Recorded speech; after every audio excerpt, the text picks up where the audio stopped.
সাথী বন্ধুগণ, আমি আপনাদের কারো ভাই কিংবা ছেলের সমতুল্য হয়ে স্মরণ করে দিচ্ছি, এক সারা রক্ত এবং জীবনের মূল্যের বিনিময় বাংলাদেশ স্বাধীনতা অর্জন করেছে। এই কথাটি জীবন সত্য। সেই রক্ত এবং জীবনের মূল্যের পরিমাণ, সেই রক্ত এবং জীবনের মূল্যের পরিমাণ আজও আমার বাংলাদেশের বাঙালি গুরু কতটুকু শান্তি থাকতে পারে না, এই কথাটিও তেমন সত্য। এর একটাই কারণ, আজও পর্যন্ত আমরা আমার এই বাংলাদেশকে পরিপূর্ণভাবে ইসলামের রাজনীতির দিক সুপর্দ করতে পারি নাই।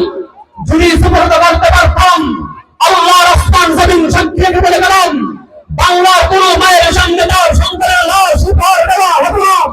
বাংলার কোন বাবার চোখের সামনে তার মেয়েকে দর্শন করা হতো না। যদি সুপর্দ করতে পারতাম, বাংলার কোন যুবকের সামনে তার বিরোধী কোন লম্বার পক্ষের দল কুলঙ্গার দৃষ্টিতে তাকাতে পারতাম।